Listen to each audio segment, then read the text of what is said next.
Yang berbahagia Al-Fadil Dr. Muhammad Fadlan. Yang berbahagia Doktor, tajuk kita pada malam ini adalah ambil peduli kehebatan Ramadan. Sudah pasti di sana ada maksud yang tersurat, dan sudah pasti ada juga yang tersirat di sebalik tajuk yang kita nak bincang pada malam yang berbahagia ini. Jadi bolehkah yang berbahagia Doktor mungkin sampaikan sedikit sebanyak selayang pandang di sebalik tajuk forum kita pada malam ini, ambil peduli kehebatan Ramadan. Falyatafaddal mashkura. Assalamualaikum warahmatullahi wabarakatuh. Bismillah, innal hamdalillah nahmaduhu wa nasta'inuhu wa nastaghfiruh wa na'udzu billahi min shururi anfusina wa min sayyiati a'malina. Man yahdihillahu fala mudilla lahu wa may yudlil fala hadiya lahu. Wa asyhadu an la ilaha illallah wahdahu la syarika lahu wa asyhadu anna Muhammadan abduhu wa rasuluh. Amma ba'd.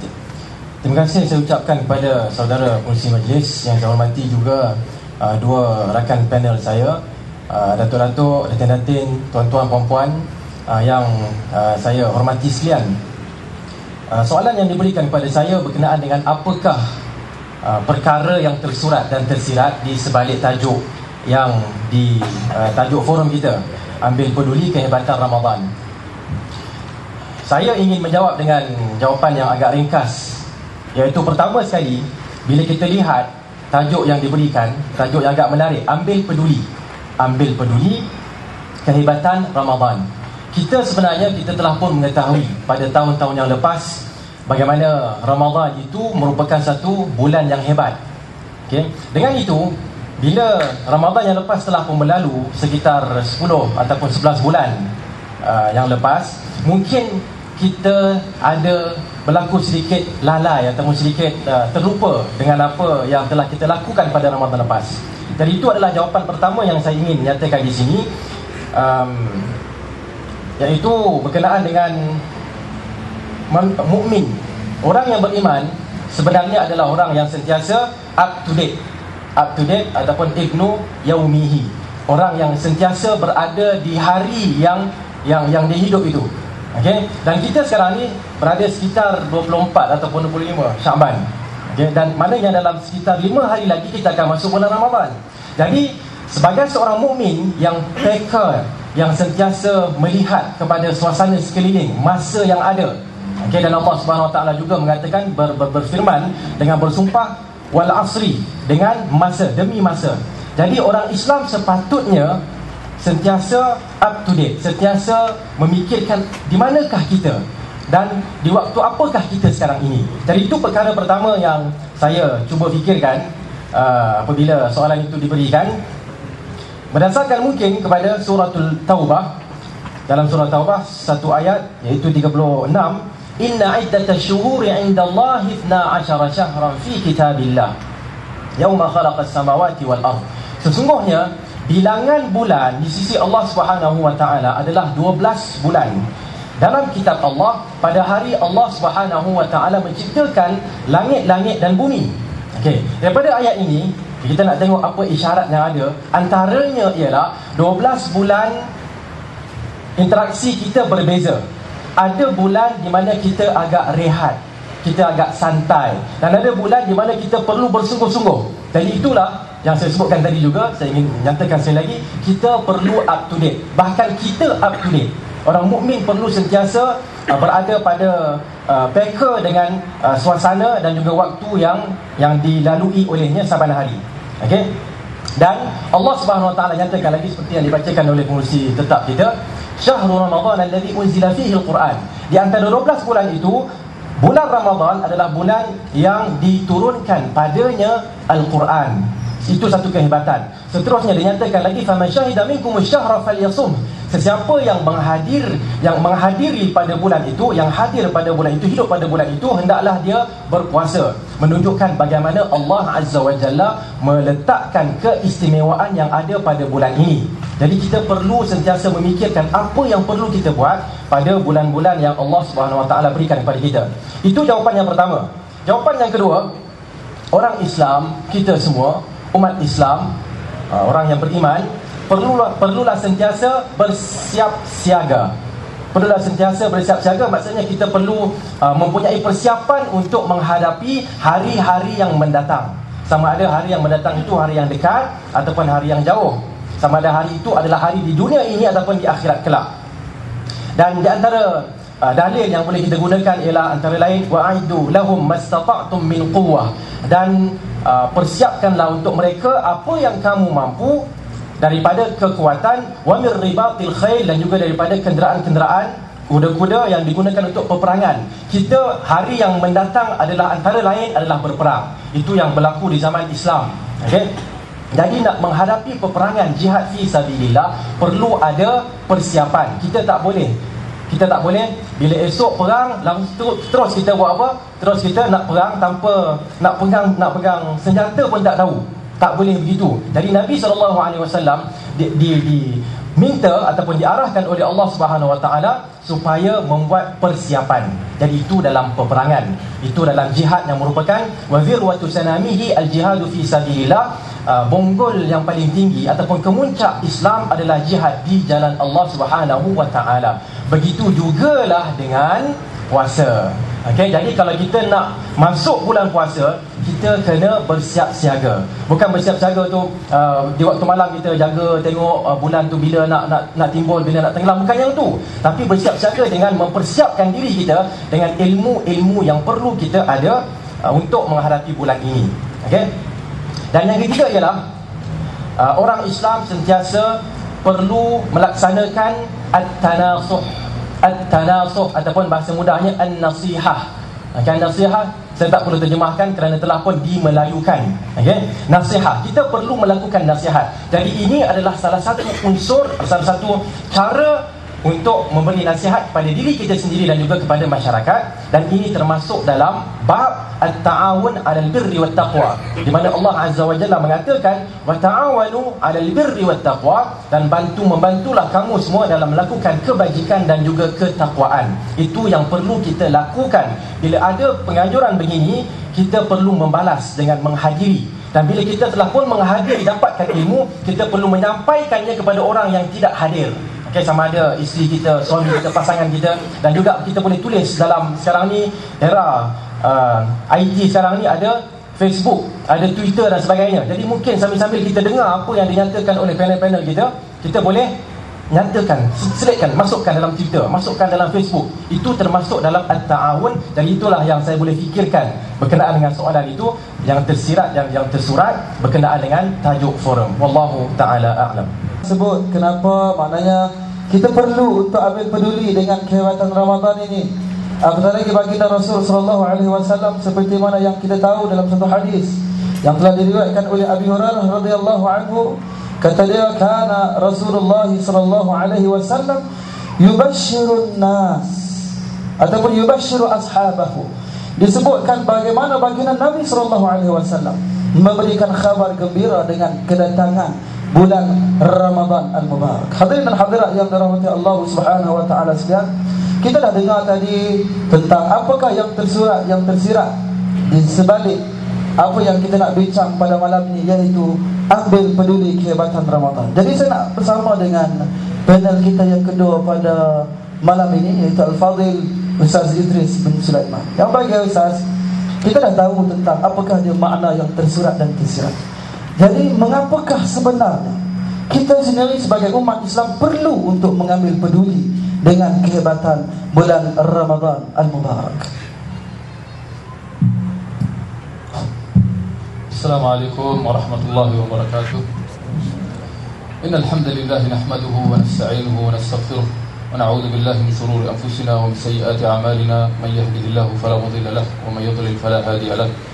وأشهد أن لا إله إلا الله وحده لا شريك له وأشهد أن محمدا عبده ورسوله أما بعد فإن أصدق الكلام كلام الله وخير الهدي هدي محمد صلى الله عليه وسلم وشر الأمور محدثاتها وكل محدثة بدعة وكل بدعة ضلالة وكل ضلالة في النار.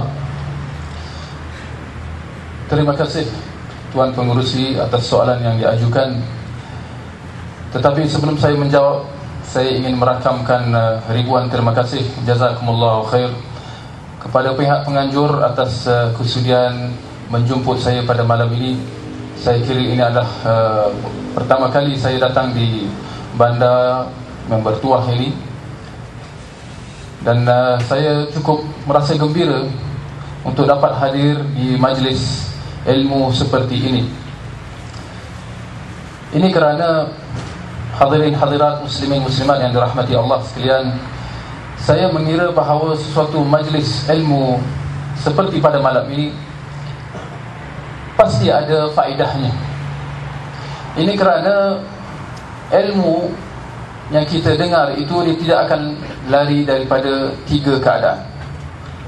Yang pertamanya adalah suatu ilmu yang kita dengar itu barangkali pada malam ini adalah satu benda yang baru, maka itu jelas faedahnya kita mendapat suatu ilmu yang baru, khususnya yang berkaitan tentang apa yang kita paling cinta, apa yang kita paling pentingkan, iaitu ilmu agama. Ada kalanya juga kalau kita suatu ilmu yang kita dengar itu ternyata dia memperbetulkan pemahaman kita yang sebelum ini, di mana ternyata pemahaman kita yang sebelum ini salah. Maka dengan kita menghadiri majlis ilmu seperti ini, kita akan dapat memperbetulkan pemahaman kita yang mungkin salah sebelum ini. Adapun yang ketiganya adalah kalau sekiranya apa yang kita dengar pada malam ini mungkin suatu yang kita sudah dengar, tetapi percayalah muslimin muslimat yang dirahmati Allah sekalian, satu ilmu yang kita dengar itu tetap akan bermanfaat walaupun ia adalah suatu yang kita telah dengar sebelum ini. Maka dia adalah maklumat yang lama, tetapi bertepatan dengan firman Allah, fadzakir fa inna dzikra tanfa'ul mu'minin. Beri peringatanlah kepada sesama umat Islam kerana sesungguhnya ia adalah bermanfaat untuk umat Islam secara umumnya. Adapun tentang soalan yang diajukan oleh Tuan Pengerusi tentang mengapa kita perlu mengambil peduli tentang kehebatan Ramadan, muslimin muslimat yang dirahmati Allah sekalian, saya kira bagi menjawab soalan ini, kita mengatakan bahawa ini kerana banyaknya kelebihan-kelebihan serta fadilat-fadilat yang ada di bulan Ramadan itu, yang tidak ada pada bulan yang lain. Maka sebagai seorang Muslim yang menitik beratkan hal ehwal agamanya, perlulah dia mengambil peduli, kerana ia adalah satu peluang baginya untuk dia menambahkan pahalanya. Moga-moga dengan pahala yang diperolehinya pada bulan Ramadan yang akan datang ini akan bermanfaat buatnya di hari akhirat kelak. Maka dengan pahala yang diperolehi itu akan membolehkannya masuk ke syurga serta terselamat daripada api neraka, wal'iyadzubillah. Muslimin muslimat yang dirahmati Allah sekalian, kalau kita nak kata tentang fadilat bulan Ramadan cukup banyak, maka bolehlah kita sebutkan beberapa di antaranya. Yang pertama sekali, bulan Ramadan itu adalah bulan Al-Quran. Sebagaimana yang disebutkan di dalam surah Al-Baqarah ayat yang ke-185, Syahrul Ramadan alladhi unzila fihi Al-Quran hudan lin-nasi wa bayyinatin minal huda wal furqan faman syahida minkumus syahra falyasum. Sesungguhnya bulan Ramadan itu telah diturunkan padanya Al-Quran sebagai penjelas dan juga sebagai penghukum. Maka barang siapa yang menyaksikan kedatangannya, hendaklah dia berpuasa. Kita lihat ayat ini. Para ulama mengatakan bahawa berdasarkan ayat yang kita telah bacakan tadi, di mana Allah mengatakan bahawa sesungguhnya Al-Quran itu telah diturunkan pada bulan Ramadan. Lalu di penghujung ayatnya Allah mengatakan, maka barang siapa yang menyaksikan kedatangan bulan Ramadan itu, hendaklah dia berpuasa. Para ulama menyimpulkan bahawa tidaklah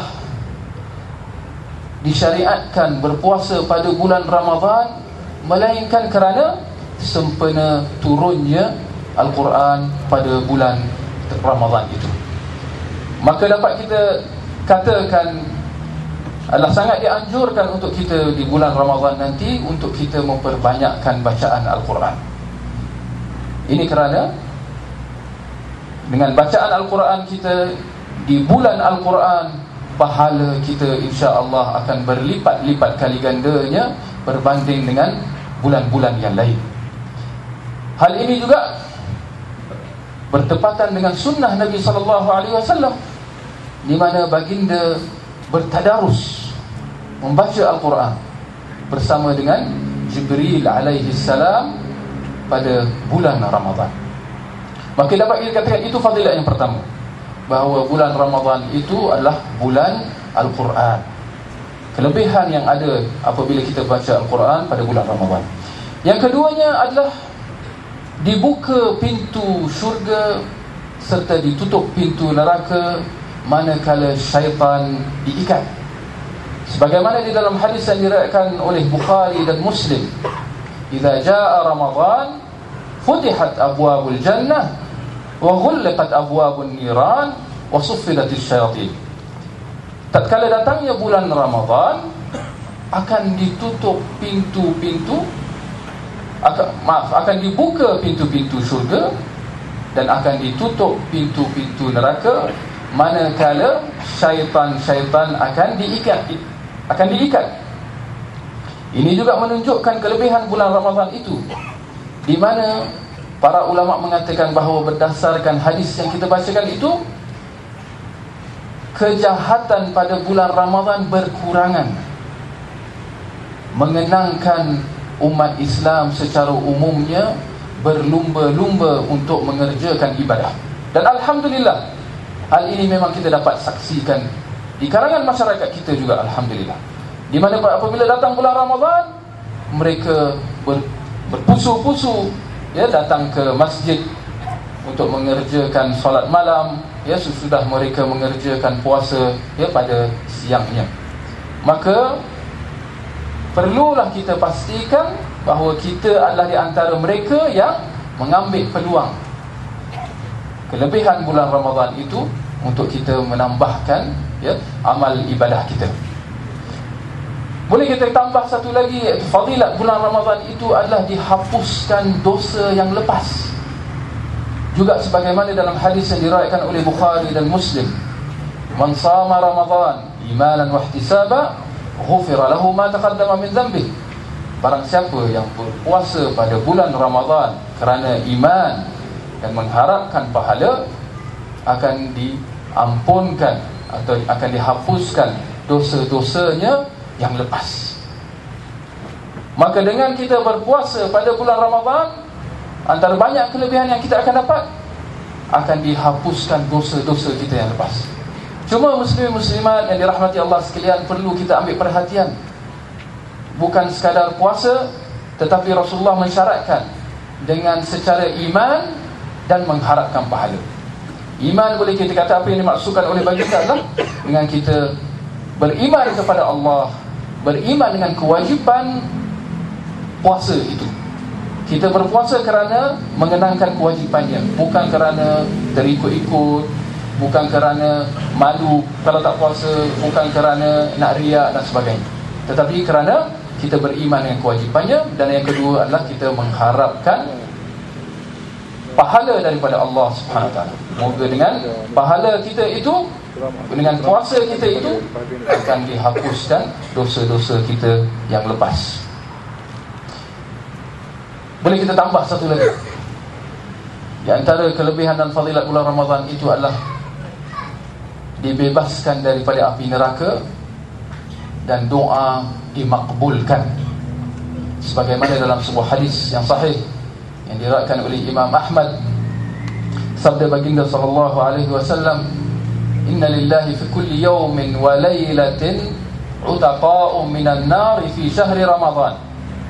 Wa anna likulli muslimin da'watan yad'u biha fayustajabu lahu." Sesungguhnya bagi Allah pada setiap hari dan malam orang-orang yang dibebaskan daripada api neraka pada bulan Ramadan. dibebaskan dari api neraka pada bulan Ramadan berdasarkan ibadah-ibadah yang dikerjakan, berdasarkan dosa-dosa yang dihapuskan, maka dia akan dibebaskan daripada api neraka di hari akhirat kelak. Dan yang keduanya, pada setiap malamnya juga dimakbulkan doa yang dipohon oleh setiap seorang muslim itu. Maka boleh kita kata juga, di samping ibadah puasa yang kita kerjakan, salat tarawih yang kita dirikan pada malamnya, kita juga boleh perbanyakkan doa, ya, kerana ia di antara fadilat bulan Ramadan itu dimakbulkan doa kita, insya-Allah. Wallahu a'lam. Alhamdulillah tuan-tuan, itu dia satu kupasan yang begitu menarik saya kira. Apakah sebabnya ataupun mengapakah kita perlu ambil peduli dengan kehebatan Ramadan? Hadirin hadirat sekalian, saya tertarik dengan apa yang disebut oleh Al-Fadhil Ustaz Idris tadi. Dia kata maknanya biasa menjadi kebiasaan bagi umat Islam ini bila sampai bulan Ramadan, umat Islam akan menggandakan amal ibadah dia di bulan tersebut. Sehingga memang betul Ustaz, sehingga setengah tempat kalau di awal Ramadan penuh masjid, penuh. Hari pertama tu penuh Ustaz, Ustaz tambah hari Ustaz Salpi kan, penuh masjid tu. Hari kedua dia kurang lah sikit, dia kurang. Hari ketiga kurang. Lama-lama hari keempat sampai tak ada, tinggal kira imam. Tu pun kalau ada mai pun tunggu awak tak masuk, tak call lagi nak masuk apa lagi. Makna dia tunggu nak iqamah dulu baru dia masuk. Tuan-tuan dan puan yang dirahmati Allah SWT sekalian, saya nak terus beralih kepada panel kita yang ketiga pada malam ni, Al-Fadhil Ustaz Rizal. Fadhil Ustaz Rizal, kita dah dengar tadi betapa besarnya kehebatan yang Allah SWT sediakan bagi mereka yang menyambut bulan Ramadan ini dengan benar-benar sambutan seperti mana yang dianjurkan oleh baginda sallallahu alaihi wasallam. Jadi mungkin di sana Ustaz ada beberapa persiapan, persediaan yang sepatutnya kita buat ketika mana kita berada di ambang Ramadan ini. Dengan segala hormatnya dipersilakan Ustaz.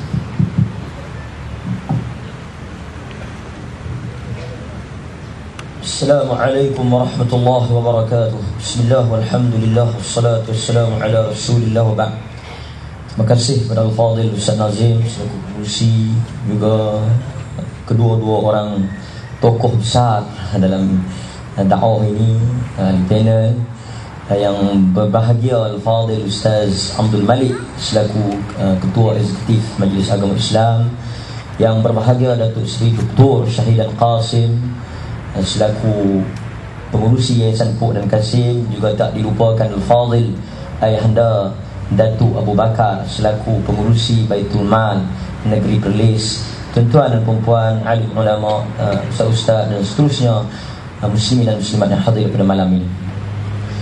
Sebelum kita pergi jauh dalam forum ini, saya ingin menyebut beberapa asas titik kepada perbincangan kita pada malam ini.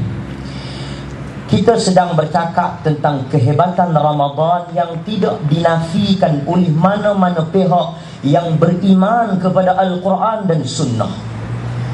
Apabila seseorang itu mengiktiraf ataupun mengikrarkan keimanannya kepada Al-Quran, keimanannya kepada Sunnah, dia tidak akan menafikan bahawa Ramadan itu memang suatu bulan yang cukup hebat. Sebab itu kita buat tajuk, kita mempeduli kehebatan Ramadan. Dan telah dibaca nas, sama ada daripada Al-Quran, daripada Sunnah dan aqwal para ulama salaful ummah tentang kehebatan dan juga keistimewaan Ramadan. Tetapi dalam kegairahan kita berbicara tentang kelebihan Ramadan, tentang keseronokan kita, tentang semangat kita bercakap tentang kelebihan Ramadan, ingin saya ingatkan tuan-tuan dan puan-puan supaya kita jangan jadi manusia yang sebagaimana berlaku pada hari ini, hidup dalam nostalgia. Hari ini tuan-tuan, kalau kita tengok, saya nak bawa satu contoh, ramai pihak yang bercakap tentang kehebatan atau kegemilangan dunia Islam. Kita buat pameran tentang kehebatan zaman Abbasiyah, zaman Uthmaniyah dan juga zaman terdahulu, period awal Islam. Kita bercakap tentang Umar Abdul Aziz. Kita bercakap tentang kegemilangan pemerintahan Umar Al-Khattab. Tetapi dalam kegairahan kita duk cerita, duk bercakap tentang hebatnya dunia Islam dahulu, kita telah terlupa untuk melihat realiti umat Islam hari ini. Kita mencanangkan kehebatan dunia Islam adalah dunia ilmu. Islam telah berjaya menakluk 1/3 dunia, sehingga akan jatuhnya Spanyol. Kita bercakap benda dahulu. Kita bercakap tentang kehebatan umat Islam zaman lampau. Kita bercakap tentang kehebatan Islam yang tidak dinafikan oleh mana-mana pihak. Tetapi persoalan yang patut kita jawab, apakah Islam, agama yang begitu hebat, telah melahirkan umat yang hebat pada hari ini? Orang bukan melihat benda sejarah, orang bukan melihat benda yang lampau, tapi orang menilai fakta hari ini. Kalau hari ini kita nak cakap tentang kehebatan Ramadan, tak ada masalah. Memang benda itu kita kena cakap, sebab Nabi cakap benda yang sama. Ramadan bulan keampunan, Ramadan bulan Al-Quran, Ramadan bulan yang difardukan puasa. Kita seronok bercakap tentang hebatnya Ramadan. Banner-banner ditulis tentang fadilat Ramadan, disebut di mimbar-mimbar masjid tentang kehebatan Ramadan. Tetapi di mana kita? Sebab kita tak mau jadi kelompok yang semangat pada bulan, tapi kita tak berubah apa pun. Bulan memang hebat, tapi apakah kita sama hebat dengan bulan? Yang tu kita nak kena jawab dulu. Sebab saat ni takut kita duk cerita. Contoh saya bawa bagi tuan-tuan faham. Sebelum saya jawab soalan tu, saya nak bagi intro sikit kan. Kalau habis masa bagi tak? Kita selalu cakap Ferrari tu laju, Ferrari tu mahal, Ferrari tu hebat. Tapi orang tanya, hang naik apa? Dia kata, aku naik Honda Cup lah. Dia tak balance. Bila kita bercakap tentang Ramadan, kita juga kena mengetahui di mana mauqif ataupun diri kita dengan Ramadan. Takut saat ni duk cakap Ramadan bulan Al-Quran, Ramadan bulan puasa, tapi kita duk belengkaknya. Belengkak ni maksud dia tidur. Saya nak kena translate sikit, terjemah. Maknanya tak ada guna.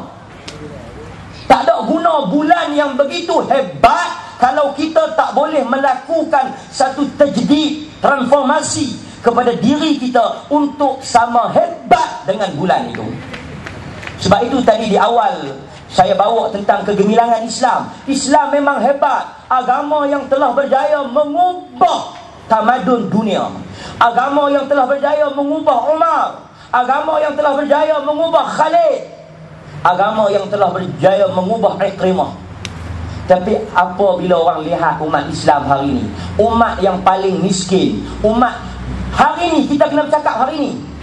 Sebab kita selalu bercakap benda lampau. Islam hebat, kaya, gemilang, tawan dunia. Dengar nama Umar, semua orang takut. Dengar Islam nak main, tentera Islam nak masuk, semua serah diri. Itu dulu. Realiti hari ini, umat Islam yang paling teruk, negara yang paling kotor, paling miskin, berpecah belah. Orang tak tengok cerita dulu, orang tengok lah. Maka sebab itu tuan-tuan, dalam kita sibuk memperkatakan Ramadan di atas nas-nas yang sahih, kita juga mesti bertanya tentang diri kita. Apakah kita masuk dalam bulan Ramadan untuk menjadi hebat sebagaimana ganjaran yang ada pada bulan Ramadan? Menjawab soalan, apa yang patut kita buat dekat-dekat nak Ramadan? Dan dulu dekat-dekat nak Euro, orang beli TV, tukar speaker, buh estro, beli kacang. Oh, ni persiapan ni. Saya nak menghadapkan dengan Euro kan. Tampang tikar sejadah, sementara nak Euro qiyam dulu. Ini semua persiapan. Al-isti'dad, persiapan. Kerana kalau kita gagal merancang, kita merancang untuk gagal. Hadis yang diriwayatkan oleh orang putih, tak tahu sanad dia sahih atau tidak lah. Tak apalah, kan. Tapi saya nak cerita, tuan-tuan, secara ringkas, saya tak mau cakap panjang. Kalau kita nak pergi orang jom cakap. Tutup dengar selalulah saya cakap kan. Al-Imamul Bukhari rahimahullahu ta'ala, ketika dia meletakkan satu bab dalam Sahih Al-Bukhari, Al-Imamul Bukhari buat satu bab yang cukup penting. Kalau kita, sebab Al-Imamul Bukhari ni dia berbeza dengan Al-Imam Muslim. Imam Muslim, dia kitab dia, bukan dia yang letakkan bab itu. Al-Imam Nawawi yang datang kemudian yang meletakkan bab-bab dalam Sahih Imam Al-Bukhari, dan Sahih Imam Muslim. Tapi Bukhari ni, orang bila tak baca hadis dia, baru baca bab-bab Bukhari, orang dah kata Bukhari ni seorang yang faqih, seorang yang alim. Baru baca bab, cara dia susun bab tu cukup cantik, sehingga kata orang duk petikai, apakah Bukhari ni faqih? Orang jawab, Bukhari ni faqih, orang yang pakar fiqh, melihat kepada tajuk bab dalam kitab dia saja. Satu bab yang saya tertarik, yang Bukhari letak dalam Sahih dia, yang patut kita ambil sebagai stand asas kita apa? Iaitu kata Bukhari, babul ilm qabla al-qawl wal amal. Iaitu bab pada menyatakan tentang perlunya berilmu sebelum beramal dan bercakap.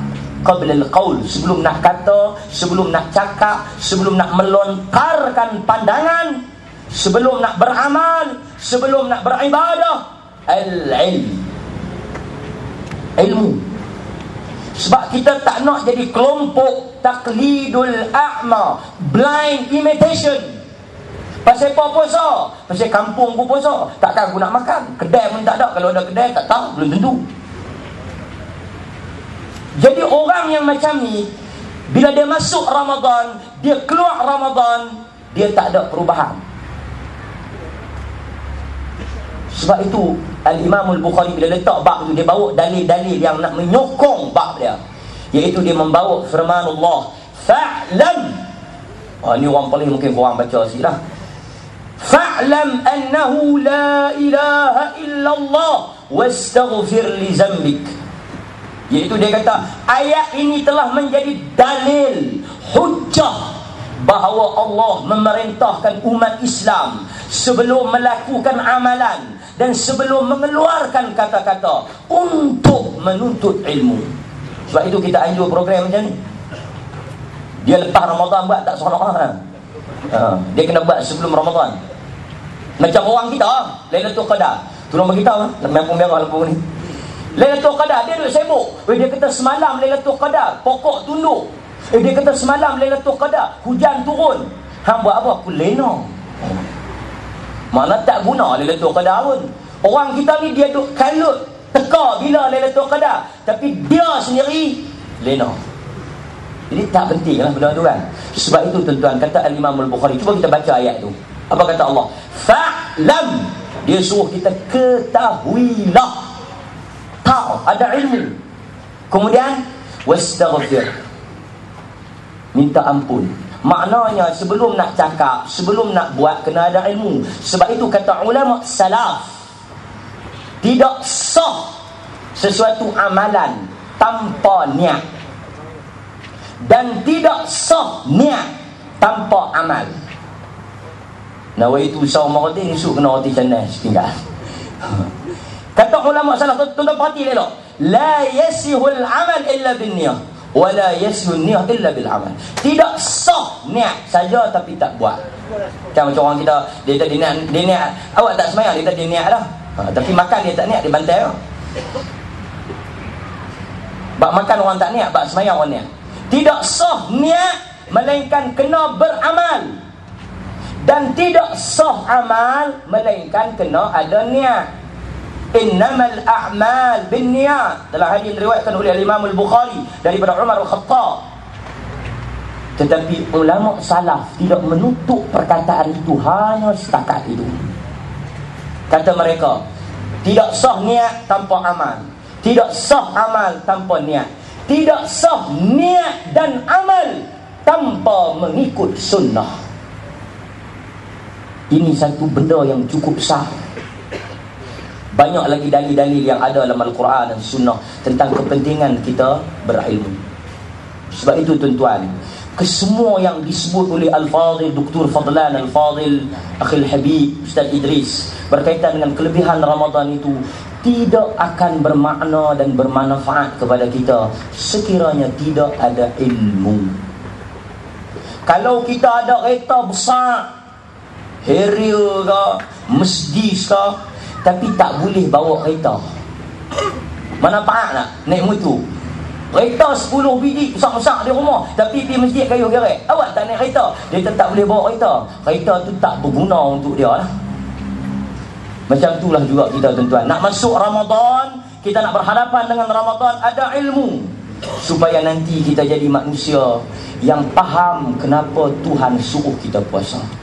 Jadi persiapan yang paling besar dalam kita nak menyambut Ramadan, yang pertama ilmu, yang kedua last penutup adalah dalam menyambut Ramadan kita mesti melakukan taubat nasuha. Sebab apa?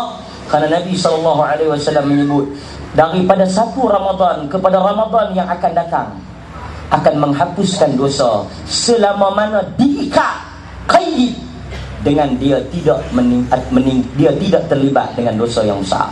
Sehingga para ulama menyarankan sebelum masuk Ramadan kita taubat nasuha, agar bila kita masuk Ramadan kita dapat fadilat dicucikan dosa. Jadi mudah-mudahan tuan-tuan, nak masuk Ramadan ini persiapan yang paling penting. Kita tak sempat untuk bincang dalam forum ini, tetapi asas kepada Ramadan itu adalah kita mempunyai ilmu sebelum kita bercakap dan sebelum kita beramal. Mudah-mudahan Allah rahmati. Allah Ta'ala alam. Tuan saya Al-Fadhil Ustaz Rizal, yang mana Al-Fadhil Ustaz Rizal beritahu ada dua saja persiapan. Yang pertama, mesti ada ilmu nak sampai bulan Ramadan. Dan yang kedua, tuan-tuan dan puan-puan sekalian, bila nak sampai, nak sambut bulan Ramadan, mesti bertaubat, memohon keampunan daripada Allah Azza wa Jalla. Hadirin dan hadirat yang dirahmati Allah SWT sekalian, kita nak teruskan dengan pusingan yang kedua dalam forum kita pada malam ini. Kita bersama kembali dengan Al-Fadhil Ustaz Fadlan pada malam ini.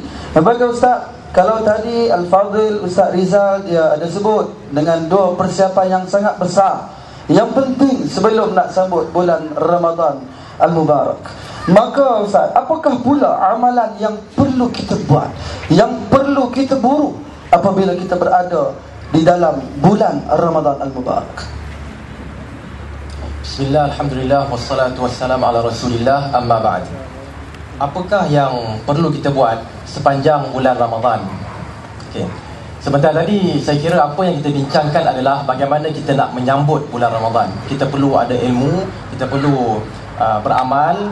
Dan di sini saya ingin membahagi perbincangan saya kepada dua, iaitu apa yang saya sebutkan sebagai spiritual. Kita kena ubahkan spiritual kita, dalaman kita, perasaan kita. Dan juga yang kedua ialah kita kena ubahkan, kita kena letakkan ataupun setkan praktikal kita. Dua-dua ni perlu ada. Kalau kita perhatikan, mungkin ada di kalangan kita, bila datang untuk solat, Masya Allah, solatnya menepati sunnah Rasulullah SAW. Tetapi masuk sahaja rakaat yang pertama, dia sedang memikirkan tentang satu projek. Masuk sahaja rakaat yang kedua, projek yang kedua. Masuk sahaja rakaat yang ketiga, projek yang ketiga. Okey, tiba-tiba imam bagi salam, dia sebut subhanallah. Kenapa? Kerana projek yang keempat tak habis lagi, kan? Jadi ada lagi satu projek, tiba-tiba imam tu bagi salam, artinya ada projek yang solat tu tak sempurna. Bukan kerana dia menghayati apa yang dibaca oleh imam ataupun dia berada dalam solat, tetapi kerana dia dah letak, aku nak fikir 4 projek ni, imam ni dia lambat sikit, jadi sesuai, habis masa untuk projek tersebut. Okey. Baik, perhatikan, pertama sekali yang perlu ada pada kita ialah persiapan dari sudut perasaan, spiritual, mental, okey, untuk menghadapi satu bulan yang mana kita akan berpuasa bermula daripada 1 Ramadan hingga 29 ataupun 30 Ramadan. Persiapan yang saya maksudkan di sini antara lain ialah gembira dengan bulan ibadah. Gembira dengan bulan ibadah. Saya rasalah masa kita berada di umur yang agak muda dahulu, mungkin sebahagian daripada kita masih muda, kekal muda, kan? Tapi masa kita muda dahulu ataupun masa kita kecil dahulu, bila masuk bulan Ramadan, kita dah risau. Kan tak boleh makan, tak boleh itu, tak macam-macam tak boleh. Dengan itu kita merasakan bulan Ramadan adalah bulan yang membebankan kita. Berat rasanya nak masuk bulan Ramadan. Kalau kita masih lagi berada pada pemikiran itu, ertinya kita tidak ada langsung sebarang tajdid ataupun transformasi. Sekarang ni sudah sampai masanya kita berubah. Kita berubah. Saya bawakan contoh mungkin dalam surah Yunus ayat yang ke-58. Fabidzalika falyafrahu. Maka dengan itu hendaklah mereka bergembira. Datangnya Al-Quran membawa wahyu, mau'izah dan sebagainya daripada Allah Subhanahu Wa Taala untuk kita semua. Tujuannya adalah untuk kita bergembira dengan perkara itu. Tapi kalau mengambil Al-Quran, Ustaz Idris tadi sebut kena baca Al-Quran. Okay, kita ambil Al-Quran, kita dah rasa satu juzuk kena habiskan ni, rasa berat aja. Jadi itu kita mentally dah rosak dah. Mental kita dah tidak stabil. Kita kena stabilkan mental kita. Nak baca Al-Quran, banyak kebaikannya. Jangan dilihat kepada kesusahan membaca Al-Quran. Jangan dilihat kepada kesusahan melakukan puasa. Fikiran kita mesti positif. Positive thinking, pemikiran yang positif. Dan ini sepatutnya kita letakkan juga dalam jiwa kita berdasarkan kepada surah An-Nisa ayat yang ke-104. In takunu ta'lamuna fa innahum ya'lamuna kama ta'lamun. Walaupun peristiwanya berkenaan dengan peperangan jihad, tapi boleh kita ambil dan kita letakkan di sini. Kalau sekiranya kamu rasa sakit dalam peperangan, mereka juga rasa sakit. Tetapi yang membezakan antara kita orang Islam dan mereka orang kafir dalam peperangan ialah wa tarjuna minallahi ma la yarjun. Kamu semua mengharapkan sesuatu daripada Allah apa yang mereka tidak harapkan. Bila kita berpuasa, datang orang Hindu mungkin ataupun orang Buddha, dia kata you punya puasa tak cukup baik. Saya pernah dengar lah benda ni kan. Okay? Puasa orang Islam ni macam kurang sikit. Kenapa? Kerana satu bila buka puasa tu kan, dia bukan makan tapi apa, Ustaz Rizal, menterkedarah gitu takut apa makhraj tak betul kan. Jadi menterkedarah maknanya dia makan tu macam seminggu tak makan. Jadi bila orang kafir tengok, dia tak kena ni buka puasa macam ni. Memang tak kena pun. Kerana apa? Amalan kita tak betul. Sedangkan Nabi SAW anjurkan kepada kita makan rutab. Kalau tak ada rutab, kurma. Tak ada kurma, air. Solat, lepas tu barulah makan yang sesuai sahaja. Kerana sesuai cukup untuk badan kita tegak. Okay, bukannya cukup untuk badan kita lentok. Tidak. Okay? Jadi dengan itu apa yang ingin kita nyatakan di sini, wa tarjuna minallah ma la yarjun. Kita mengharapkan sesuatu yang mereka tidak harapkan. Jangan jadikan puasa kita lebih dahsyat ataupun lebih teruk daripada puasa orang yang kafir. Kenapa? Kerana kesilapan kita dalam melaksanakan sahurnya dan juga iftarnya.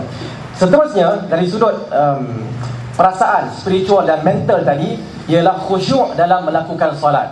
Khusyuk dalam melakukan solat. Okey, kerana dalam Ramadan bukan sahaja ada puasa, tetapi juga ada solat.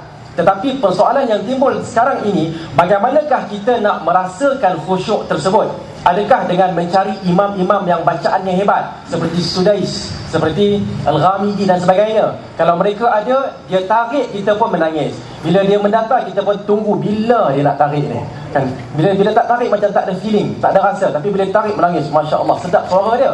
Bukannya sedap isi dia, ataupun bukannya isi itu menjadikan saya kepingin nak pergi ke syurga ataupun takut neraka.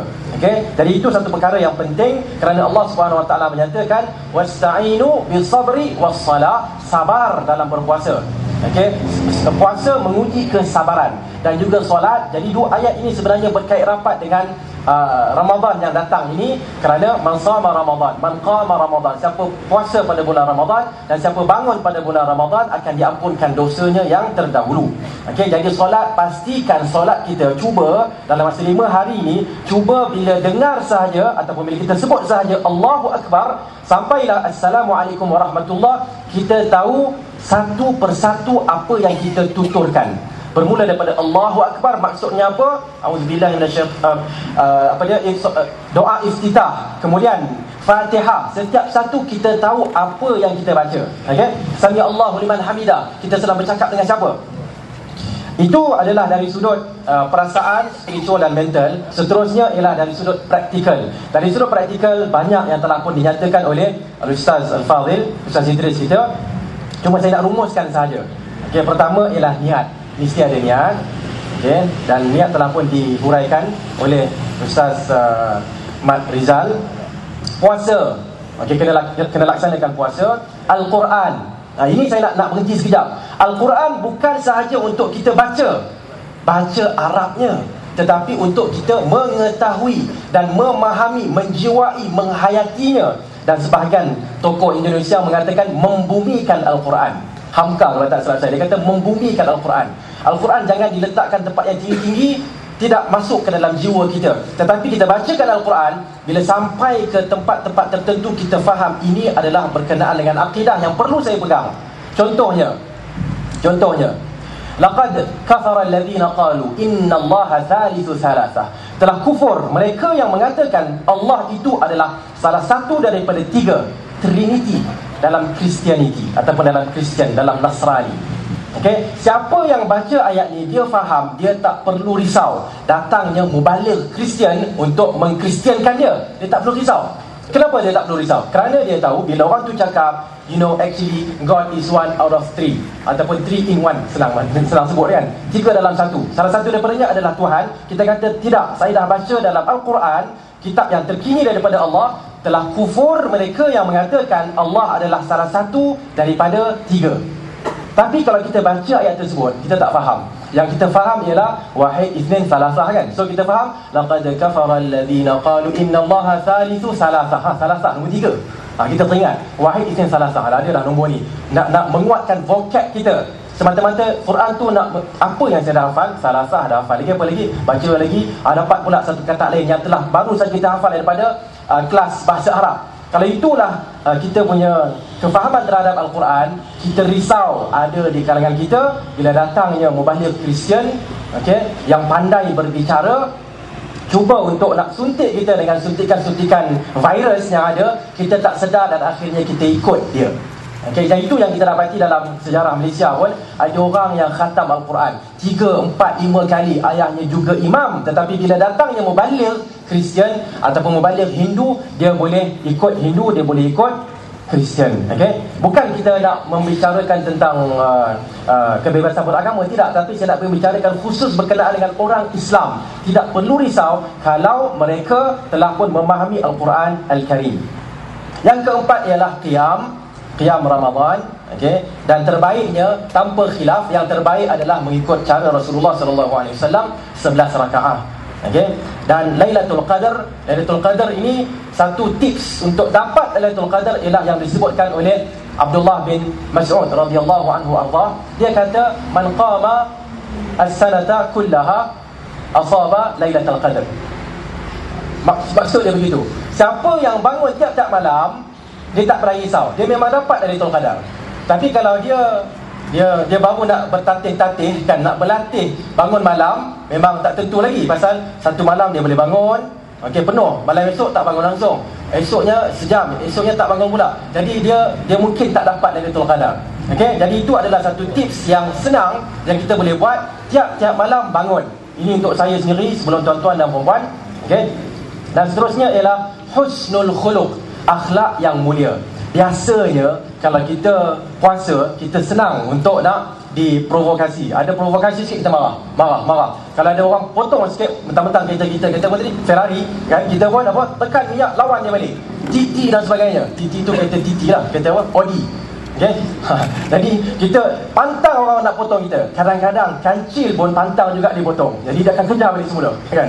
Dengan itu, husnul khuluq sepatutnya husnul khuluq bukan sahaja di bulan Ramadan. Sepatutnya ada di keseluruhan bulan. Tetapi bulan Ramadan dia naik sikit, dia naik. Lagi hebat akhlak kita di bulan Ramadan. Dan terakhir sekali di sini adalah, secara umumnya ada hadis yang mengatakan wa yunadi munadin ya baghiyal khairi aqbil wa ya baghiyasy syarri aqsir. Dan akan ada suara di malam pertama Ramadan nanti, akan ada suara tu kita tak dengar, tapi kita boleh rasa dalam hati kita. Mudah untuk kita buat kebaikan. Apakah suara itu? Ya baghiya, wahai orang yang inginkan al-khair, kebaikan, aqbil, datanglah. Sebab tu kita rasa senang nak buat ibadat dalam bulan Ramadan. Wa ya baghiya asy-syarri, dan wahai orang yang inginkan kebaikan, aksir. Jadi hendaklah kamu berhenti. Ini adalah hadis yang dinyatakan oleh Al-Imam Al-Bukhari rahimahullahu ta'ala. Dan hadis ini dapat kita rasakan pada bulan Ramadan, tetapi kita perlu tingkatkan lagi perasaan ini. Wallahu a'lam. Terima kasih Fadil Dr. Fadlan yang saya ingat telah memberikan kepada kita gambaran begitu besar betapa perlu untuk kita memburu dengan segala kehebatan, kelebihan yang ada di dalam bulan Ramadan Al-Mubarak. Sama ada dari sudut spiritualnya, sama ada dari sudut praktikalnya, perlu untuk kita laksanakan dalam kehidupan kita. Hadirin dan hadirat sekalian, kita nak teruskan wacana kita pada malam ini dengan bersama panel kita yang kedua, iaitu Al-Fadhil Ustaz Idris. Al-Fadhil Ustaz, kita dah berbicara sebelum ini tentang betapa hebatnya Ramadan, dan kita juga dah bincang apa dia persediaan yang perlu untuk kita buat sebelum kita berada dalam bulan Ramadan itu.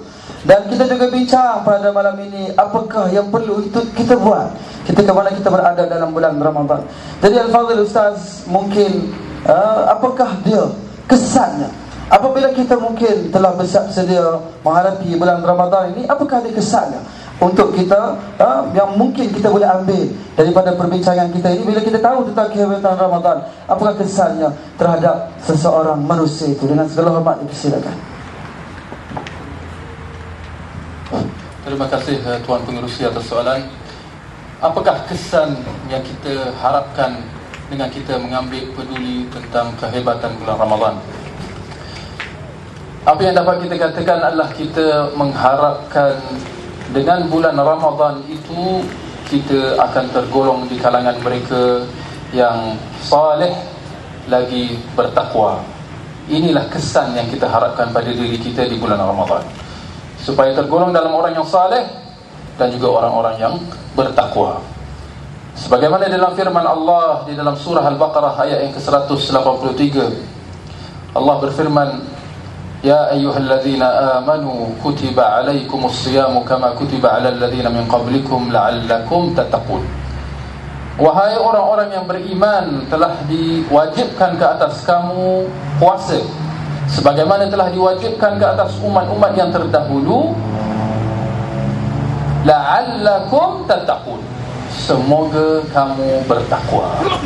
Kita lihat dalam ayat ini secara jelas sebagaimana dijelaskan oleh para ulama, apakah objektif matlamat di sebalik bulan Ramadan itu, di sebalik berpuasa di bulan Ramadan itu? Tidak lain dan tidak bukan supaya kita menjadi bertakwa. Jadi ini yang kesan yang kita harapkan. Maka kalau orang itu pada bulan Ramadan atau sesudah habis bulan Ramadan dia tidak merasakan apa-apa kesan ke arah kebaikan, maka percayalah dia tidak mendapat manfaat yang diharapkan daripada bulan Ramadan itu. Maka kita mengatakan dengan berpuasa kita mengharapkan supaya kita bertambah ketakwaan kita.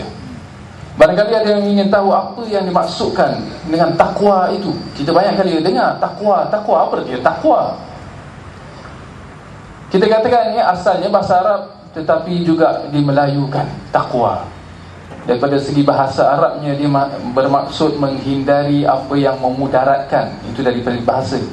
Tetapi dari segi syarak ulama mengatakan bahawa takwa itu maknanya menghindari azab Allah dengan menjauh, dengan melaksanakan suruhan Allah dan juga menjauhi larangan-larangan dia. Jadi ini matlamat yang kita harapkan. Ini kesan yang kita harapkan dengan berpuasa. Supaya apa?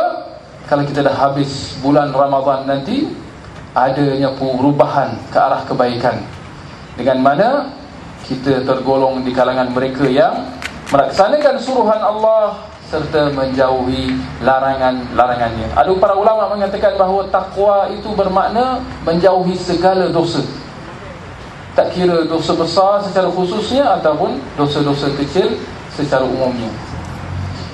Tetapi muslimin muslimat yang dirahmati Allah sekalian, saya ingin ingatkan diri saya serta tuan-tuan dan puan-puan semua tentang matlamat tergolong dalam golongan yang bertakwa dengan berpuasa pada bulan Ramadan.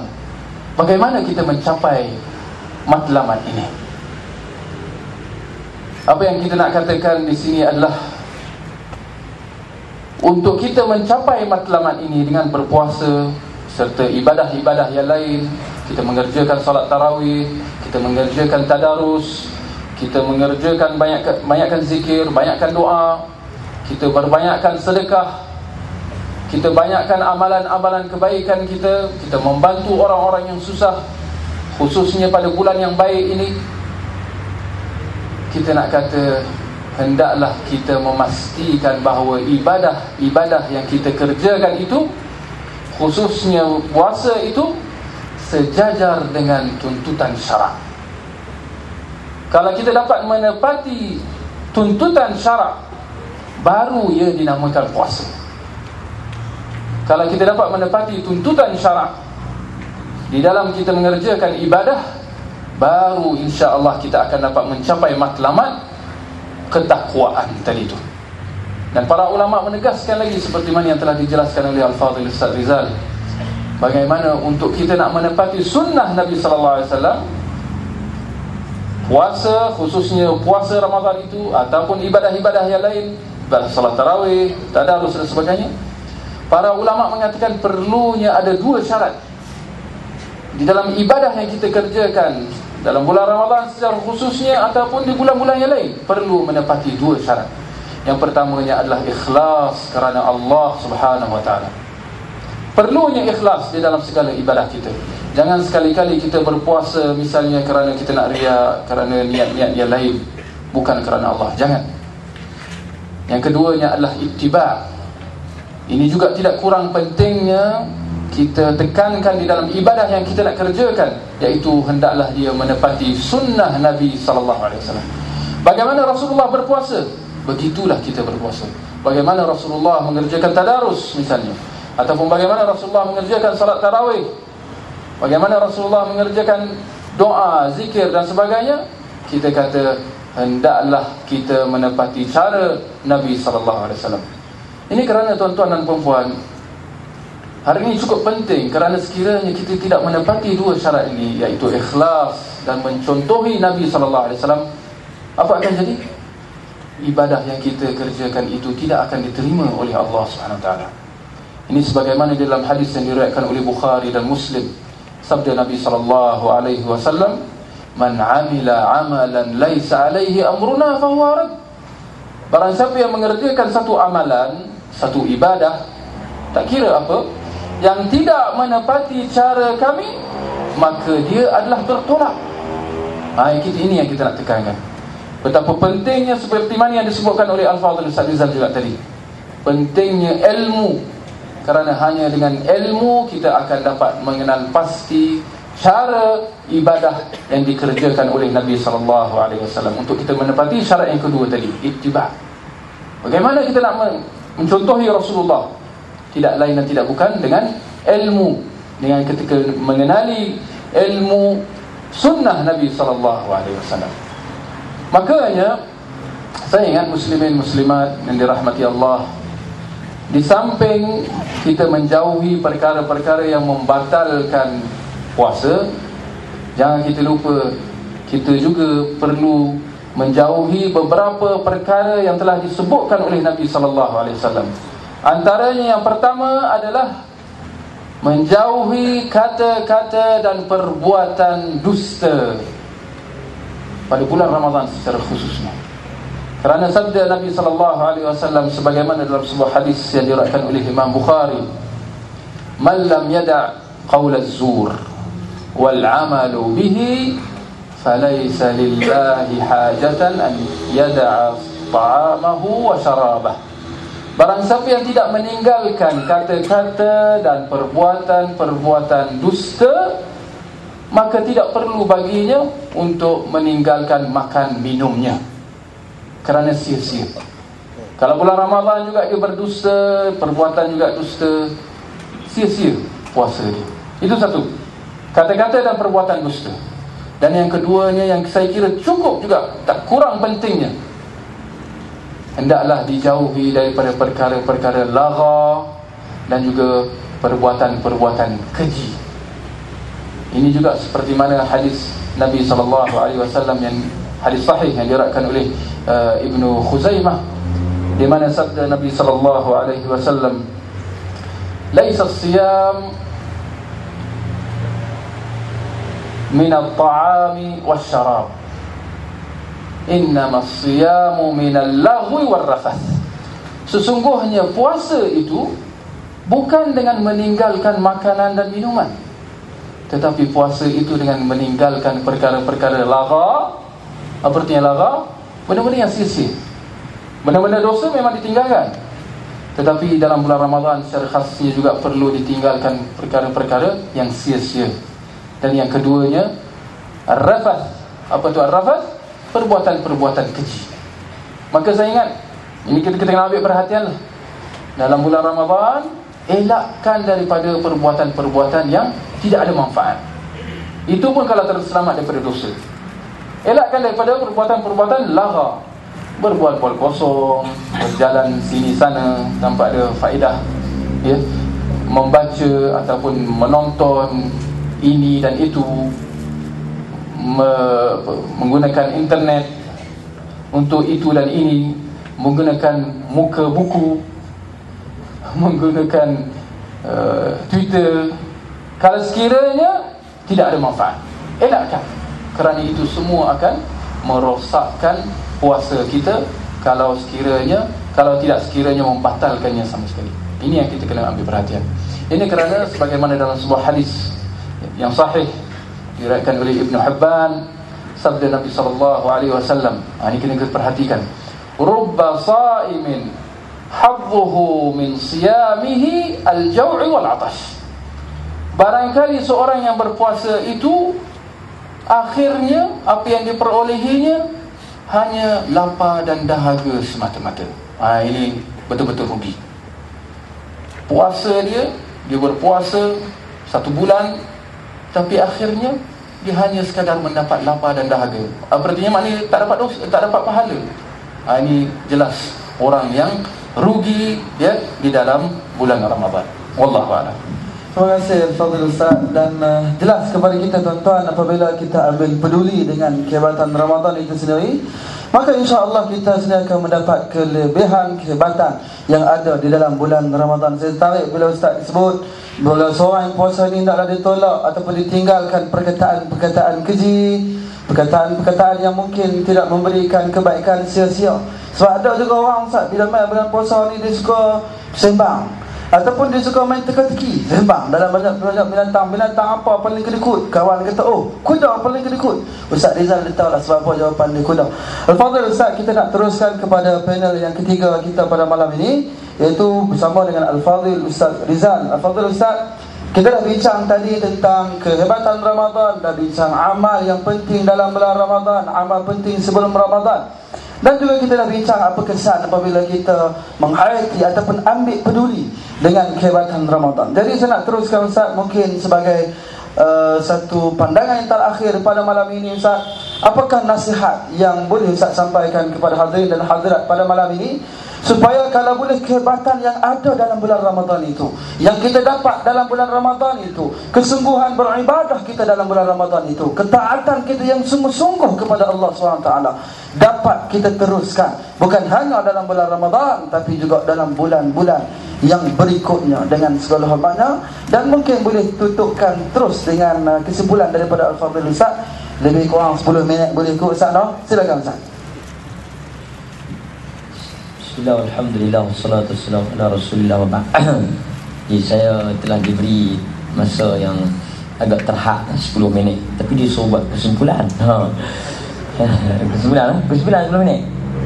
Oh, 10 minit semua. Okey. Soalan yang ditanyakan ini sesuai sebagai soalan yang penghujung, kerana kita sedang berbicara tentang satu perkataan yang Nabi SAW sebut. Nabi SAW sebut kepada seorang sahabat. Datang seorang sahabat, dia bertanya kepada Nabi, "Qul li qawlan katakan kepada aku suatu perkataan di dalam Islam yang orang lain tak boleh nak bagi tahu. Berikan satu perkataan, satu nasihat yang hanya engkau saja yang mengetahui jawapannya. Apa jawapan Nabi SAW kepada lelaki ini? Yang dia kata kalau Nabi jawab, orang lain dah tak payah jawab. Ataupun kalau tanya Nabi, tak payah tanya ada orang lain. Iaitu kata Nabi, Qul amantu billah thumma istaqim. Iaitu engkau mengucapkan engkau beriman kepada Allah dan istiqamah di atas apa yang engkau cakapkan. Al-istiqamah, kadang-kadang orang bercakap tentang istiqamah, sebut benda betul. Al-istiqamah.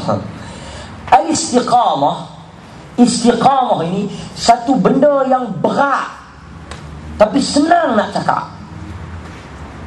Istiqamah dalam membawa tarbiyah Ramadan, nak bawa apa yang kita lakukan, yang kita amalkan dalam bulan Ramadan keluar daripada Ramadan, bukan satu benda yang kecil.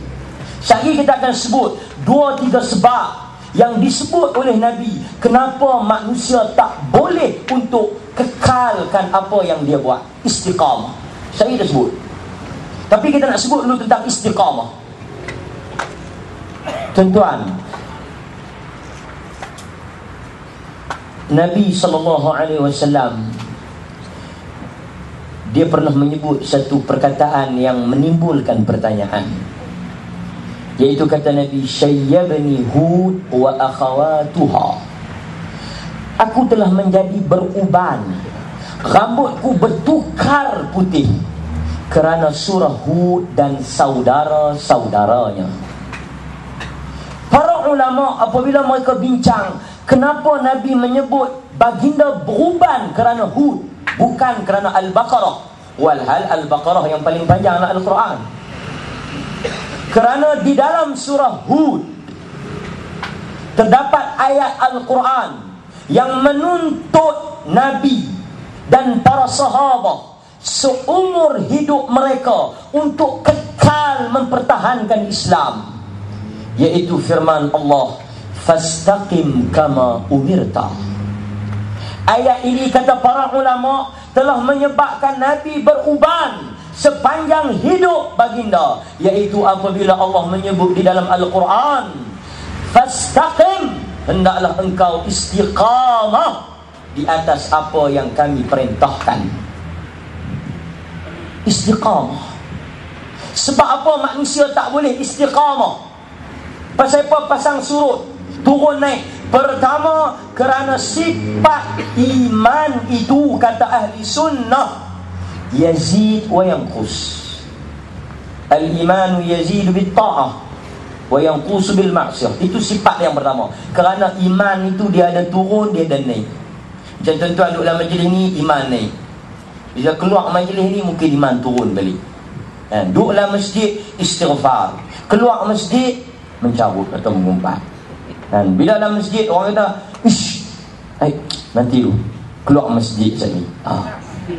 Macam tu juga dalam bulan Ramadan. Dia kata, aku dengar anak kawan tu mengandung lepas puasa 6. Lepas puasa 6 nanti kita buat ulasan. Tahu belum? Maknanya tuan-tuan, sebab apa manusia tak boleh kekalkan istiqamah? Kerana apa? Kerana mereka beribadah tidak di atas ilmu, tetapi di atas semangat. Hamas Palestin. Semangat. Dia ikut, kata orang Polis kata orang Polis, share. Dia ikut share. Saya pun tak tahu lah dia punya kiraat dia, sebab khilaf lah. Maknanya dia ikut time.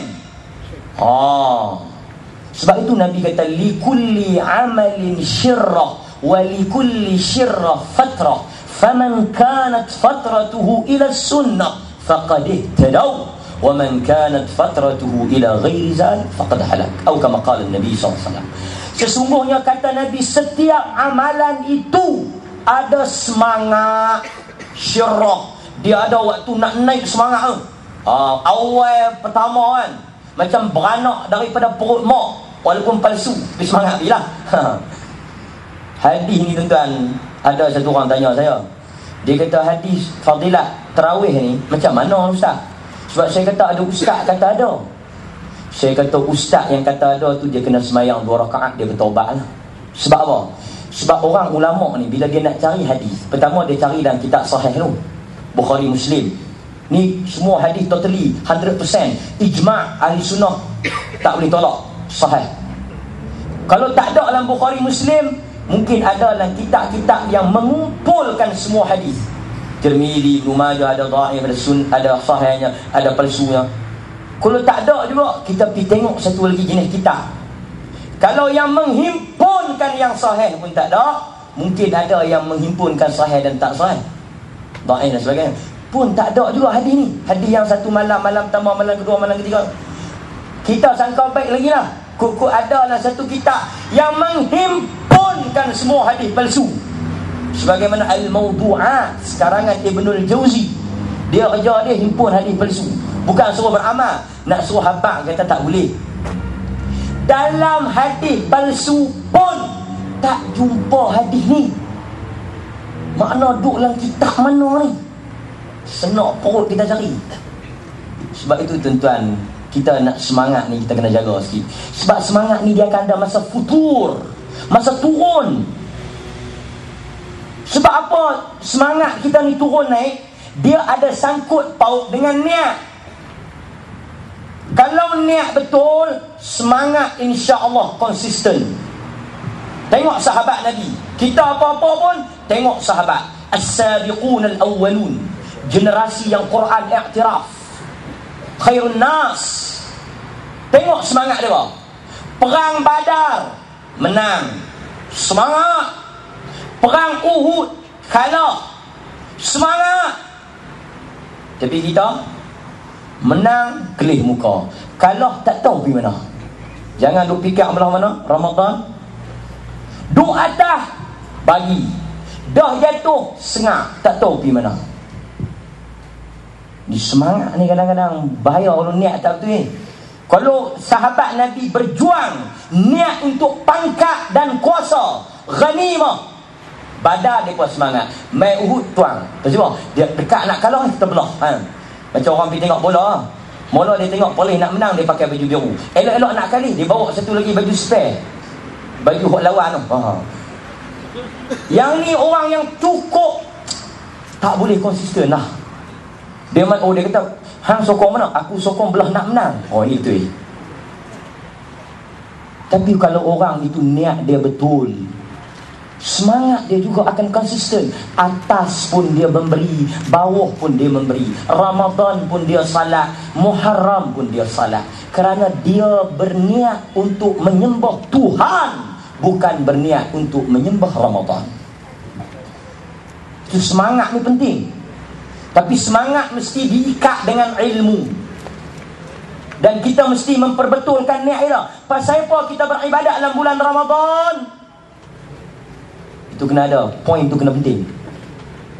Sebab itu tuan-tuan muslimin dan muslimat, hadirin dan hadirat, kita boleh nilai niat seseorang itu. Walaupun nahnu nahkum bidhawahir, wallahu yatawalla bisarair. Kita nampak orang luar, tapi kita boleh tahu, melihat kepada perlakuan dia. Sebab itu kalau niat tak betul, masuk Ramadan rosak niat, kita tak akan boleh kekalkan momentum yang kita buat dalam bulan Ramadan. Macam orang main sembahyang kan, dia niat macam-macam niat. Satu, nak cari tu imam yang baca pendek. Dia bukan niat nak pergi tarawih, dia pergi niat nak baca tu imam pendek. Dia pipi kena tu imam baca panjang, balik awal, abang balik awal, tak kena tu imam. Ada juga kadang-kadang yang dia pergi sembahyang, dia niat tu imam macam sedap, dia pipi kena tu imam tu seorang macam Ramli Syarif, serak tak serak lah. Dia pun balik, awak abang balik, aku pergi sembahyang, tak boleh tu imam tu macam tak sedap. Niat dia bukan tarawih tu, niat dia suara imam, niat dia pendek ayat itu. Ini masalah ni. Tapi kalau kita niat tarawih, baca panjang ke pendek ke, sedap ke tak sedap, kita tetap sabar. Sebagaimana kata Nabi, ya muqallibal qulub tsabbit, tetap tak balik. Tu tepi majlis malam ni kan, dia kata tak ada nasyid ya. Oh, baik lah. Niat nak tengok nasyid. Ini kita kena jaga. Yang kedua, pasal apa tak boleh istiqamah? Sebab kita ini bersifat melampau. Melampau ni tak boleh. Agama ini kata Syekhul Islam Al-Imam Ibn Taymiyah rahimahullah yang wafat 728 Hijrah, dia kata apa? Dinullah dinul wasat bainal ghulu wal jafaf. Bainal ghulu wal jafaf. Kata Al-Imam Ibn Taymiyah, agama ini bersifat pertengahan di antara terlalu melampau dengan tak ambil peduli langsung. Subuh kalau 3 pun jahanam, kalau 1 pun rosak. Daripada kita duduk kalut pun betul buat apa, puasa ikut Nabi, puasa ikut Nabi. Janji dia puasa sudah, pergi tangkap orang tak puasa. Ini masalah. Satu orang dia main semayang, yang selalu saya duduk contoh, dia main semayang di masjid, dia semayang 1 rakaat. Tu imam kata subuh 2 bukan 1. Dia kata tu imam duduk kalut, buat apa saya yang buat 1 semayang juga pergi kalut orang yang belengkak tak mati tu. Dia mahu ni kan. Dia selalu saya sebut, satu orang dia semayang 3 rakaat. Tu imam kata, hei, subuh 2 ya. Dia kalut. Orang semayang sikit dia kalut, orang semayang banyak pun dia kalut. Pergi kalut orang tak semayang terus. Ini masalah dah. Pasal itu kita ni, sebab itu Al-Imam An-Nawawi yang meninggal pada tahun 676, dalam kitab dia Riyadhus Salihin, dia buat satu bab yang cukup baik, Al-Iqtisadu fit Ta'ah, bab ekonomi dalam beribadat. Jangan melampau. Antara hadis yang dia bawa, hadis apa? Hadis Zainab. Nabi SAW masuk dalam masjid, dia nampak ada tali merentang baina saratain, di antara 2 tiang. Nabi dah tali apa? Dia berkata, ni tali Zainab, dia ikat pinggang dia waktu dia semayang. Gamak nak gelong jatuh, tunduk lantai, tali tu hentak, dia terjaga balik. Kalau kita lah pakai hujah orang kita, bagusnya Zainab, alimnya, waraknya, kemah betul ya, sampai teratu. Tuan-tuan semayang ikat tali. Kita pun kalau mengantuk, Nabi kata lena. Ni sampai kadang nak rokok dulu pada tu imam. Berhenti pergi lena dulu. Bila Nabi dengar ucapan sahabat yang kata ni tali Zainab, dia ikat pinggang dia, tak bagi mengantuk dalam semayang, Nabi kata apa? Tetap buang. Bila nak semayang, semayang, tak larat mengantuk lena. Nabi tak bagi melampau. Jadi kita nak buat 20 kan, nak buat 30 kan, nak buat 40, nak buat 120, nak buat 3-4 ribu, buat lah. Tapi jangan melampau. Melampau ni apa tuan? Melampau ni banyak takrif lah. Tu pertama. Sebab itu tuan-tuan, bila kita masuk dalam bulan Ramadan, kita baru nak mula baca Quran, baru nak belek Quran, jangan melampau. Melampau ni apa? Tak pernah langsung bulan lain baca Quran. Mai Ramadan dia naik semangat tu, turui bubuh tengah Quran 15 juzuk. Mai hari kedua dia melenggang. Apa? Dia tak cukup baca 15 untuk 15 hari. Jadi pasal tu depa semayang siap-siap bulan tarawih, lah. Depa semayang siap-siap tarawih bulan Ramadan. Jadi depa beda tiap-tiap bulan yang lain. Sebab itu tuan-tuan, bila kita nak buat, Nabi buat 11. Kata Aisyah lah, hadis Bukhari, tidak Nabi tambah lebih pada 11 rakaat, sama ada dalam bulan Ramadan ataupun bukan bulan Ramadan. Sebab yang diukur itu, kata Aisyah, jangan tanya panjangnya lagu mana, tanya rakaat apa. Kalau tanya panjang tanya. Yang paling penting sekali lah hadis Bukhari, apa dia? Ahabbul a'mal ila Allah ta'ala adwamuha wa in qalla. Amalan yang paling Tuhan suka, Tuhan sayang, ahab ismu tafdil, nak menunjukkan satu sifat yang sangat, adalah amalan yang dawam, bersifat berterusan, wa in qalla, walaupun sikit. Ini dengar Fatih main forum kan, tajuk kelebihan bersedekah. Lepas tu orang pun suar tabu, bawa keluar semua yang dalam beg duit, dalam kereta sak-sak tunggu nak beg, bawa keluar. Balik main hilang semangat. Naya bagi nak makan zat. Naya. Masa tu Nabi kata, jaga-jaga. Waktu tengah naik semangat ni kena kontrol sikit. Sebab itu tuan-tuan hadirin muslimin dan muslimat, bukan kita larang manusia beribadah. Kita tak larang manusia untuk baca Al-Quran, kita tak larang untuk manusia salat, tetapi mesti di atas asas apa dia buat benda itu. Baru kita keluar dalam Ramadan, kita boleh istiqamah. Kalau kita buat di atas pelbagai bentuk sebab, hilang macam kata Al-Imam Ibn Al-Qayyim. Al-Imam Ibn Al-Qayyim dia satu tulis satu kitab yang cukup cantik, I'lamul Muwaqqi'in an Rabbil Alamin, kitab hukum, kitab usul fiqh. Dia kata hukum ni berada dengan adanya illah, wujudan wa adaman. Makna ada illah ada hukum. Ada illah ada hukum, tak ada illah tak ada hukum. Kalau kita buat tak betul ni, ada sebab. Contoh, kita semayang tarawih kerana kita balik rumah pak mentua kita. Tak ada pak mentua kita tak semayang. Betul ke? Jadi kalau kita buat bukan kerana Allah, hilang sebab, tak buat. Tapi mustahil kalau kita buat kerana Allah, Allah akan hilang. Jadi mudah-mudahan kita dapat memperbetulkan niat, islahun niat. Kita memperelokkan niat kita, insya-Allah istiqamah bukan sahaja dalam bulan Ramadan, juga pada bulan-bulan yang lain. Allah rahmati kita. Kesimpulannya, Ramadan itu ijma', nas menyebut dia hebat.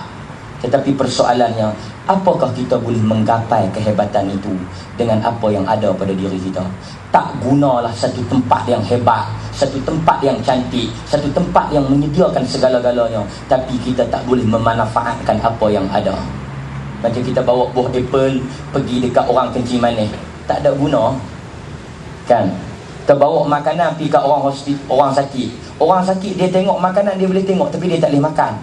Demikian rosaknya Ramadan kalau Tuhan hidangkan dengan pelbagai fadilat kelebihan, tetapi kita hanya melihat ia berlalu sebagai berlalunya forum ini yang akan tamat insya-Allah. Wabillahi taufiq wal hidayah. Assalamualaikum warahmatullahi wabarakatuh. Waalaikumsalam warahmatullahi wabarakatuh. Terima kasih Fadil Ustaz Rizal. Dan saya ingat bila Fadil Ustaz Rizal sebut tentang pentingnya untuk kita istiqamah, seorang tokoh tajdid di negara Mesir, bila dia tengok bila mai bulan puasa ni orang tak biasa pergi masjid pun pergi masjid. Dia kata apa? Dia kata kun rabbani wala takun ramadani. Jadilah kamu orang yang beribadah kerana Allah, kerana Rabb, kerana Tuhan yang disembah, dan jangan jadi seperti mana orang yang beribadah kerana Ramadan. Hadirin dan hadirat sekalian, kita berada di pengakhiran daripada forum kita di malam ini. Saya ucapkan terima kasih banyak-banyak kepada hadirin hadirat kaum muslimin muslimat, dari bapak hadirin hadirat, datuk-datuk dan datuk yang dirahmati Allah sekalian, kerana sudi untuk bersama-sama hingga berada di sesi yang terakhir pada malam ini. Saya suka untuk menyebut satu syair yang disebut oleh seorang pujangga Arab. Dia kata, tazawwad min at-taqwa fa innaka la tadri idza janna laylun hal ta'ishu ila al-fajr. Kata dia, tazawwad min at-taqwa, berbekallah kamu daripada ketakwaan, kerana kamu sesungguhnya tidak mengetahui apakah apabila datangnya malam kamu akan hidup sehingga ke waktu fajar. Fakam min salimin mata min ghairi illah, wa kam min salimin fakam min salimin mata min ghairi illah, wa kam min saqimin 'asha 'inan min ad-dahr. Kata dia, berapa ramai daripada orang yang sihat tubuh badan dia, tapi mati dalam keadaan kita tak tahu apa sebab musabab dia. Dan berapa ramai daripada orang-orang yang sakit menderita seolah-olah macam nak mati sengsara dia, tapi dia hidup lama daripada soal kehidupan dia. Hadirin dan hadirat sekalian, oleh kerana kita tidak tahu bagaimana pengakhiran kehidupan dia, apakah kita akan sampai di dalam bulan Ramadan yang nak mai 5 hari lagi lebih kurang kepada kita, ataupun apakah kita bila masuk bulan Ramadan kita boleh akhir dalam bulan Ramadan dengan kesudahan yang baik, dan kita akan dapat kehebatan seperti apa yang kita perbincangkan pada malam yang berbahagia ini. Hadirin dan hadirat sekalian, saya merakamkan jutaan penghargaan terima kasih kepada pihak Majlis Agama Islam dan Adat Istiadat Melayu Perlis, Jabatan Hal Ehwal Agama Islam Negeri Perlis, Pertubuhan Kebajikan Ikram Malaysia, Yayasan Pok dan Kasim, dan seterusnya kepada tuan-tuan tiap-tiap orang yang ada dalam majlis kita pada malam ini. InsyaAllah kita bertemu lagi dalam wawancara yang akan datang. Wa aqulu qawli hadha wa astaghfirullahal azim li wa lakum wa billahi taufiq wal hadi ila as-sawa'is sabil. Wassalamu alaikum warahmatullahi wabarakatuh. Kita serahkan kembali kepada juru acara majlis.